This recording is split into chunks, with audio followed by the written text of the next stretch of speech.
And I tell you, I've been a financial coach, you all, so I've sat kneecap to kneecap with people for years. Prior to that, I was a banker. So I know how money works.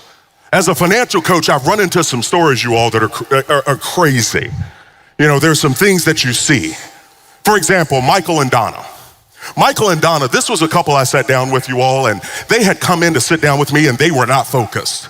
You've been around those people. I'm trying to talk with them and help them. They're doodling on stuff. They're not paying attention. So after about 30 minutes, I just told them, I said, hey guys, time out. You're not paying attention, so why don't we just wrap this up and let's just call it a day. And they were like, oh, okay, and it was no big deal to them. 2 weeks later, I get a phone call. Michael's in a state of panic. He says, Chris, can we please come back and see you? I said, Michael, listen, buddy, you guys were in, you weren't really focused. I don't see the need to do this. He said, please. And I could hear it in his voice, something had gone on. So I let he and his wife come back in, and this time it was different, you all. They were locked in on me. Like, it was kind of scary because I went to get a drink of water and they watched me the whole way. And I finally said, okay, guys, time out. What's going on? I said, the first session, I couldn't get you to focus. Now I can't get y'all to blink. So what's happening? And he said, Chris, he said, let me tell you a story. He said, my favorite aunt lives across town. She's about 85 years old. She called me and asked me if I could come cut her grass. The guy that normally cut her grass had gone off to college and it hadn't been cut in a few weeks. And he said, he told his aunt, she was his favorite aunt, you all, the one that would send him cards on his birthday, the one that would slip him a $5 bill every now and then. You've had aunts like that. Loved her. So he got up early on a Saturday morning and loaded up his mower in his truck, drove across town to cut her grass. The grass was kind of high, so you know, it took him some time to cut it. You know, you have to pass 2 or 3 times. Well, he spent more time than he thought he would, and it got to be lunchtime. He went to his truck and he realized he hadn't brought his lunch. He had forgotten it. So he thought he'd just go into his aunt's house and grab something to eat. No big deal, so he could get back to cutting grass. He goes in and he looks in the refrigerator. There's some old milk in there and a little bit of orange juice. He goes in the left cabinet and there's nothing in there, you all. Finally, he goes over to the right cabinet and then he got quiet.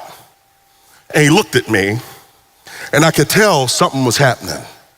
He looked at me in my eye and I could tell, and you know, when you've seen somebody and they all of a sudden, they go back to that place, that thing. And he said, Chris, I looked in that cabinet and all she had was 7 cans of dog food. And so I'm looking at him because I'm thinking, okay, he ain't talking anymore after that. He just got quiet, as if to let those words sit on me for a minute. And it was like time stood still, you all. And he's looking at me and I could see tears coming up in his eyes.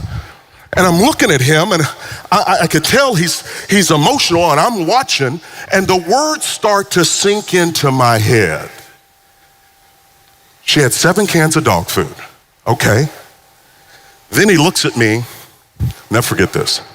He said, Chris, she doesn't have a dog.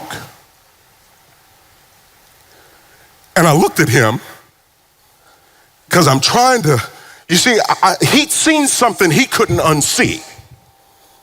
And I had just heard something that I can't unhear.